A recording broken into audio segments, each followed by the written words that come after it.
Well, good evening, everybody. I hope you had a wonderful day today, and I hope you are getting prepared for this cold that's coming in. It looks like winter is finally upon us, and I've always, being from the South growing up, we didn't get much the cold stuff. Every now and then we'd get a little chill that would come through, maybe get a little ice, on the freak, maybe get a little snow. But on the most part, we always kind of wish for snow on the holidays. It's always that festive season. But so somebody was wishing too hard. That's all I can say. It looks like we might actually have a chance.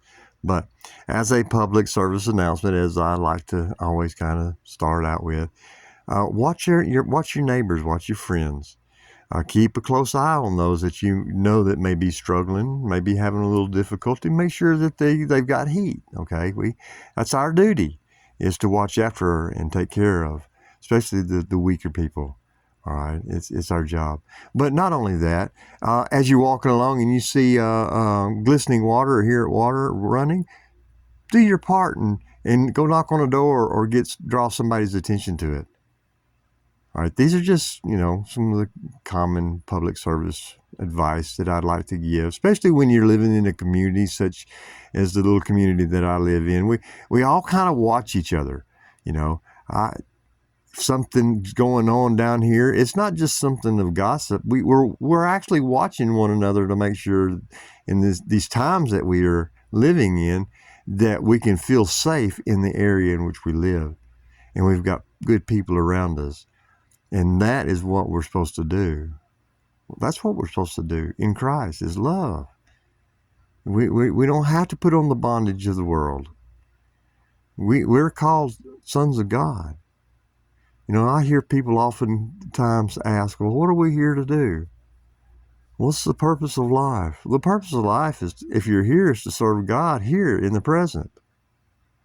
I cannot back this up by any means whatsoever, but being around newborn babies, having my own and grandchildren, and seeing and holding them from the time that they take their first breath.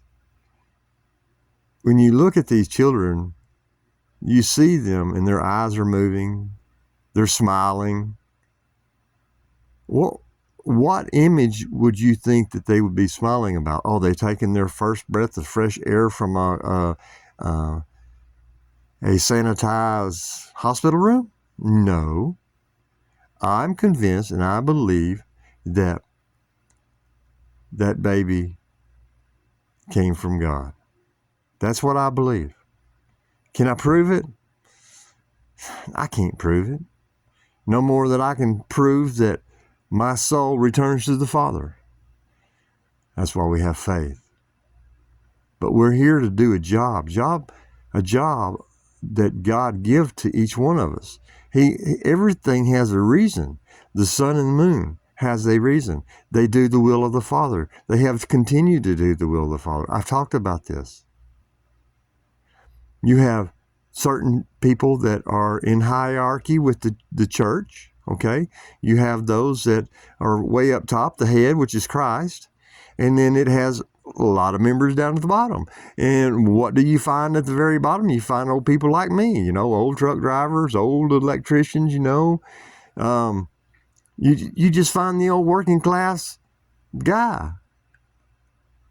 Nothing special, but to God, all of us are special. We're sons of God, okay?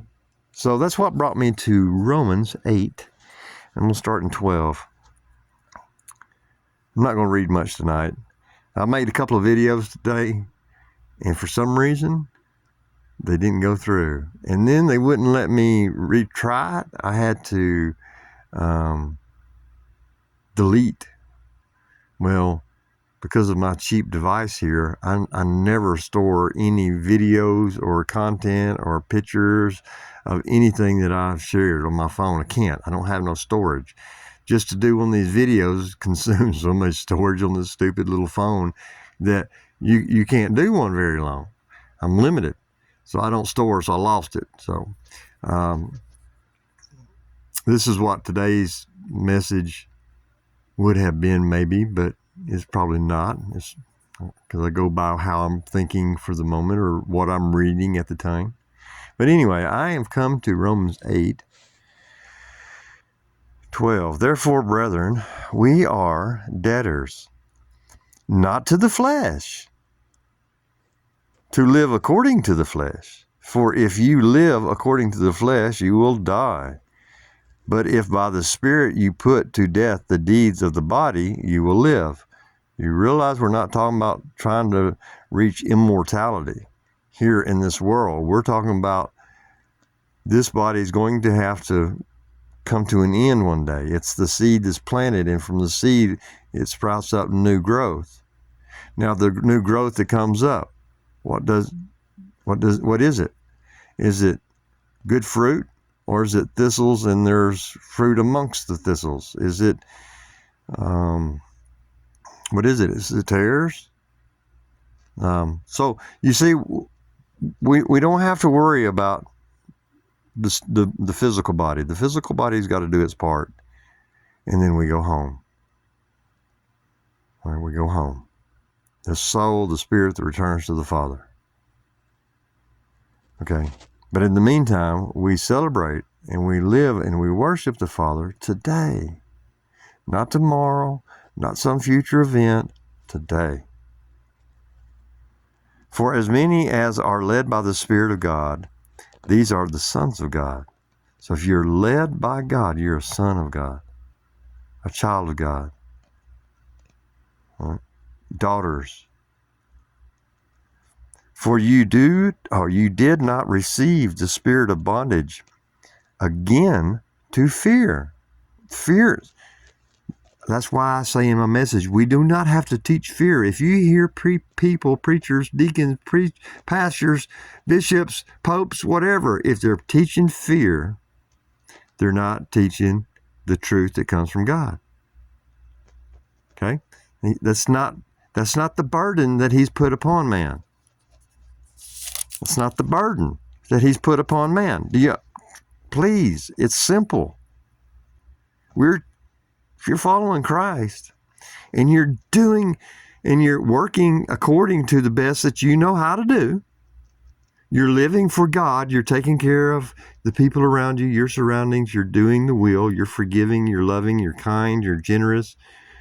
You're not hoarding up treasures. You're not trying to take advantage of people. Again, I say this often. How many churches do you know that are fancy, that are well run, that are established off of businesses that take advantage of the population? Many. Just like the rich man, the Lazarus and the rich man. Okay? You can have all the money in the world, and you can give all the money to your fancy churches if you want to. But if you are not living according to God, then you're just lukewarm. You're going through the motions, and He ain't got no room for you. It's simple. All you got to do is come to Him like a child. Okay, so for you did not receive the spirit of bondage, again to fear, but you received the spirit of adoption, by whom we cry out, Abba, Father. Not Daddy, okay? Abba, Father. The Spirit Himself bears witness with our spirit. See the spiritual connection, the relationship? That we are children of God. And if children, then heirs of God and joint heirs with Christ. If indeed we suffer with Him, that we may also be glorified together. See, people that believe that you don't have to work or do anything, just say a magical word, rapture. I'm a member of this church. I fly my flag. I voted for Jesus Christ in 2024. You see, we're not part of this world. We're not living for the things of this world. Like Marmar's message today. We're not worried about storing up and living for treasures in here in this world. We don't care. Everything we do is to do unto heaven. That's where our treasures are. That's your the gold star we used to get on trees and things, for your good rewards. Hey, good one. There you go. Now, okay, 18. From suffering to glory. For I consider that the sufferings of this present time are not worthy to be compared with the glory which shall be revealed in us. You see, we're not living for this world. We live for God. We love Him with all our hearts, our souls, and our minds. And He says to love one another. Love. And again, rapture people, any people, all of you. Where is the love? People say, oh, we're supposed to support certain groups of people. Okay, I don't want to get political, but is Rael to be worthy of God? I'm not seeing it. I see men, I see egos, I see saber rattling, I see destruction, but I sure don't see godliness.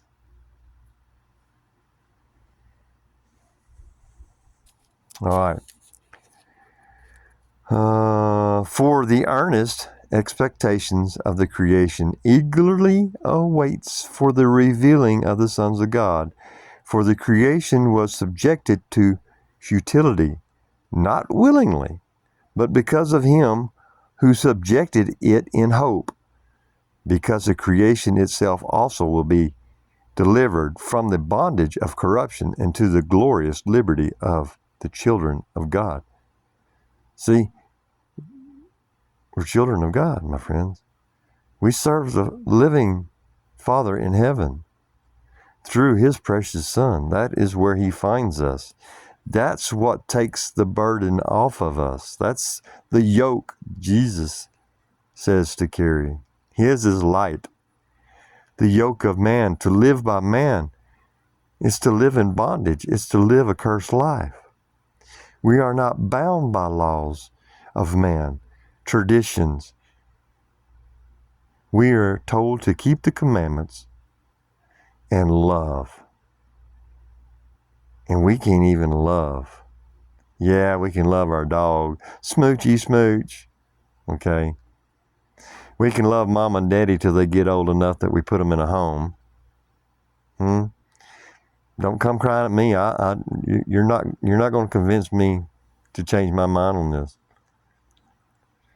Do you know how many people in my life, and I want you to ask yourself this, have you ever heard this? And I've heard it so many times it's just nauseating.